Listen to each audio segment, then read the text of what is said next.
أعوذ بالله من الشيطان الرجيم بسم الله الرحمن الرحيم وحاجه قومه قال تحاجوني في الله وقد هداني ولا أخاف ما تشركون به إلا أن يشاء ربي شيئا وسع ربي كل شيء علما افلا تتذکرون۔ اور اس کی قوم نے اس سے جھگڑا کیا۔ اس نے کہا کیا تم اللہ تعالیٰ کے بارے میں مجھ سے جھگڑتے ہو، حالانکہ اس نے مجھے ہدایت دی ہے اور میں ان سے نہیں ڈرتا جن کو تم اللہ تعالیٰ کے ساتھ شریک بناتے ہو، مگر یہ کہ میرا رب ہی کچھ چاہے۔ میرے رب نے ہر چیز کا علم سے احاطہ کر رکھا ہے، تو کیا تم نصیحت قبول نہیں کرتے؟ سورۃ الانعام آیا 80۔ وحاجہ قومہ، اور اس کی قوم نے اس سے جھگڑا کیا۔ ابراہیم علیہ السلام کی قوم نے ان سے جھگڑا شروع کیا تو انہوں نے جواب دیا کہ تم مجھ سے اللہ کے بارے میں جھگڑتے ہو جبکہ مجھے یقین ہے کہ وہ مجھے ہدایت دے چکا ہے۔ وحاجہ قومہ، حجت واضح اور قوی دلیل کو کہتے ہیں۔ ابراہیم علیہ السلام سے ان کی قوم نے جھگڑا کیا، وہ ان کی دلیل کے غلبے کے راستے میں حائل ہوئے۔ ابراہیم علیہ السلام سے ان کی قوم نے توحید کے بارے میں جھگڑا کیا۔ قَالَ تُحَاجُّونِي فِي اللَّهِ وَقَدْ هَدَانِي، کیا تم اللہ تعالیٰ کے بارے میں مجھ سے جھگڑتے ہو؟ ابراہیم علیہ السلام نے کہا تمہارا مجھ سے اللہ تعالیٰ کی توحید اور عبادت کے بارے میں جھگڑا کیسے درست ہو سکتا ہے، حالانکہ اللہ تعالیٰ نے مجھے اپنی توحید کی معرفت دی ہے اور میں اس کی طرف سے واضح دلیل پر ہوں۔ اللہ تعالیٰ کی ہدایت کو ابراہیم علیہ السلام نے کیسے محسوس کیا؟ ابراہیم علیہ السلام نے ہدایت کے راستوں پر چلنے سے اللہ تعالیٰ کی ہدایت کو محسوس کیا۔ ابراہیم علیہ السلام نے اپنی بصیرت میں اللہ تعالیٰ کی ہدایت کو محسوس کیا۔ ابراہیم علیہ السلام نے اللہ تعالیٰ کی طرف دل کے کھنچنے میں اللہ تعالیٰ کی ہدایت کو محسوس کیا۔ ابراہیم علیہ السلام نے اللہ تعالیٰ کی پہچان میں اللہ تعالیٰ کی ہدایت کو محسوس کیا۔ ابراہیم علیہ السلام نے اللہ تعالیٰ کے قرب کی تلاش میں اللہ تعالیٰ کی ہدایت کو محسوس کیا۔ ابراہیم علیہ السلام نے اپنے ضمیر میں اللہ تعالیٰ کی ہدایت کو محسوس کیا۔ ابراہیم علیہ السلام نے اپنے فہم میں اللہ تعالیٰ کی ہدایت کو محسوس کیا۔ ابراہیم علیہ السلام نے ارد گرد پھیلی ہوئی کائنات میں اللہ تعالیٰ کے وجود کو پا کر اللہ تعالیٰ کی ہدایت کو محسوس کیا۔ ابراہیم علیہ السلام نے اپنی نفسیات میں اللہ تعالیٰ کی ہدایت کو محسوس کیا۔ ہم اللہ تعالیٰ کی ہدایت کو کیسے محسوس کر سکتے ہیں؟ ہم اللہ تعالیٰ کی ہدایت کو ویسے ہی محسوس کر سکتے ہیں جیسے ابراہیم علیہ السلام نے کیا۔ ابراہیم علیہ السلام نے لوگوں کے ٹھہرائے ہوئے شریکوں سے کیوں نہیں ڈرتے تھے؟ اللہ تعالیٰ کی قوت کے سوا کسی کی قوت کو محسوس نہیں کرتے تھے۔ انہیں یہ یقین حاصل ہو گیا تھا کہ اللہ تعالیٰ کی بادشاہت کے سوا کوئی بادشاہت ایسی نہیں جس سے خوف کھایا جائے۔ انہیں یقین تھا کہ کوئی انہیں تکلیف نہیں پہنچا سکتی جب تک کہ اللہ تعالیٰ نہ چاہے۔ انہیں یقین تھا کہ اللہ تعالیٰ ان کی حفاظت اور حمایت کے لیے موجود ہے، اس لیے وہ کسی اور سے نہیں ڈرتے تھے۔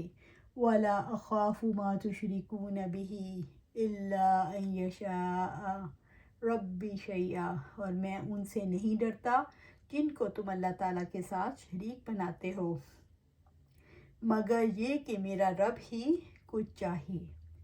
میں ان جھوٹے خداؤں سے نہیں ڈرتا کیونکہ نہ وہ مجھے نفع دے سکتے ہیں نہ ہی نقصان پہنچا سکتے ہیں۔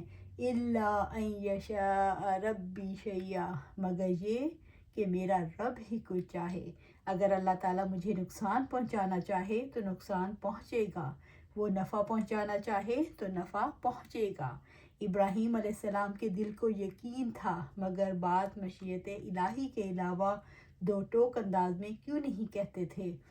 ابراہیم علیہ السلام جانتے تھے کہ اصل علم اللہ کے پاس ہے، وہ قدرت رکھتا ہے، وہ جو چاہے کر سکتا ہے اور میں اس کے چاہے بغیر کچھ نہیں کر سکتا، اس لیے وہ ہر بات کو اللہ تعالیٰ کی علم کی طرف لوٹاتے تھے۔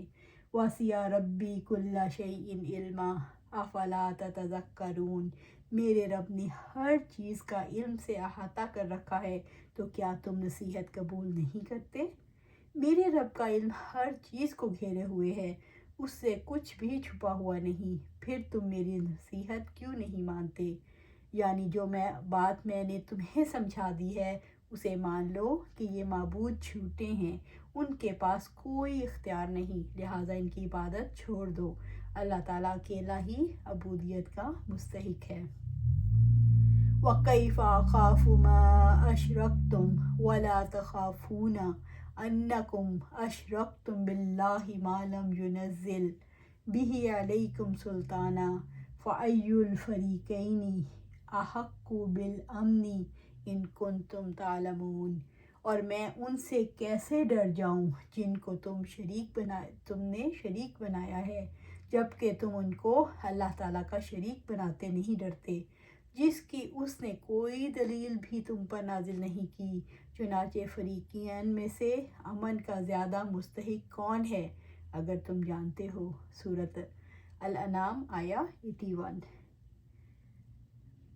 وَكَيْفَ أَخَافُ مَا أَشْرَكْتُمْ، اور میں ان سے کیسے ڈر جاؤں جن کو تم نے شریک بنایا ہے، یعنی میں باطل اور عاجز معبودوں سے کیسے ڈر جاؤں جو نہ کسی کو نقصان پہنچا سکتے ہیں اور نہ ہی نفع۔ انسان اپنے ٹھہرائے ہوئے شریکوں سے کیوں ڈرنے لگ جاتے ہیں؟ کسی شخصیت کو معبود قرار دینے کا لازمی نتیجہ یہ نکلتا ہے کہ اس کے ساتھ پراسرار قوتوں کے تصورات وابستہ ہو جاتے ہیں۔ لوگ سمجھتے ہیں اسے کائنات میں کوئی برتر مقام حاصل ہے جو دوسرے لوگوں کو حاصل نہیں۔ لوگ سمجھتے ہیں اس شخصیت کو خوش کرنے سے قسمتیں بنتی ہیں اور ناراض کرنے سے بگڑتی ہیں۔ لوگوں کو یہ اندیشہ کیوں ہوا کہ ابراہیم علیہ السلام پر وبال آئے گا؟ ابراہیم علیہ السلام کے اظہار بیزاری سے انہیں یوں لگا کہ انہوں نے گستاخی کی ہے اور اس کے نتیجے میں وبال آئے گا۔ وَلَا تَخَافُونَ أَنَّكُمْ أَشْرَكْتُمْ بِاللَّهِ مَا لَمْ يُنَزِّلْ بِهِ عَلَيْكُمْ سُلْطَانًا، جبکہ تم ان کو اللہ تعالیٰ کا شریک بناتے ہوئے نہیں ڈرتے جس کی اس نے کوئی دلیل بھی تم پر نازل نہیں کی۔ یعنی تم جن کو اللہ کا شریک بناتے ہو نہیں ڈرتے اس کے لیے کہ تمہارے پاس کوئی دلیل نہیں، محض خواہش نفس کی پیروی میں تم ان کی عبادت کرتے ہو۔ جھوٹے معبودوں سے کیسے ڈرایا جاتا ہے؟ جھوٹے معبودوں سے ڈرانے کے لیے بحثیں کی جاتی ہیں۔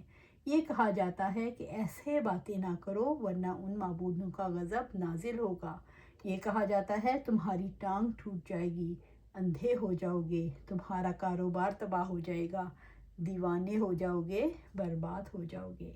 ابراہیم علیہ السلام نے ڈراووں کا کیا جواب دیا؟ تمہارے ٹھہرائے ہوئے شریکوں سے کیوں ڈروں جبکہ اللہ نے اس کے لیے کوئی سند نازل نہیں کی؟ تم رب کائنات کے ساتھ شریک بناتے ہوئے نہیں ڈرتے؟ جب رب سے نہیں ڈرتا اور جو جھوٹے معبودوں سے نہیں ڈرتا، اگر تم علم رکھتے ہو تو یہ بتاؤ کہ ہم میں سے کون زیادہ بے خوفی اور اطمینان کا مستحق ہے؟ ابراہیم علیہ السلام اللہ پر یقین رکھتے تھے اور وہی بے خوفی کا انہی میں تھا، اطمینان کے مستحق تھے۔ اللہ تعالیٰ کے سوا کسی اور سے کیوں نہیں ڈرتے تھے؟ ابراہیم علیہ السلام کو اللہ تعالیٰ کی ذات کی پہچان کی وجہ سے کامل یقین تھا۔ انہوں نے اپنے آپ کو اللہ تعالیٰ کے حوالے کر دیا تھا، وہ اللہ تعالیٰ کے راستے پر چلتے تھے، وہ اللہ تعالیٰ کے ماں سوا دوسروں کو ضعیف اور ناتواں سمجھتے تھے۔ فَأَيُّ الْفَرِيقَيْنِ أَحَقُّ بِالْأَمْنِ إِن كُنتُمْ تَعْلَمُونَ، چنانچہ فریقین میں سے امن کا زیادہ مستحق کون ہے اگر تم جانتے ہو۔ اللہ تعالیٰ نے فریقین کے درمیان فیصلہ کرتے ہوئے فرمایا، یقین میں سے امن کا زیادہ، یعنی ان فریقین میں سے امن کا زیادہ مستحق کون ہے، کیا تم جانتے ہو؟ ابراہیم علیہ السلام نے کہا کہ میرا معبود اللہ ہے جو ہر چیز پر قادر ہے، تمہارا معبود ان مٹی کے ڈھیر ہیں۔ سوچو تو صحیح کہ امن اور سکون کے حقدار تمہارے مشرکین ہو یا ہم اہل ایمان۔ اللہ تعالیٰ کی خدائی اور دوسری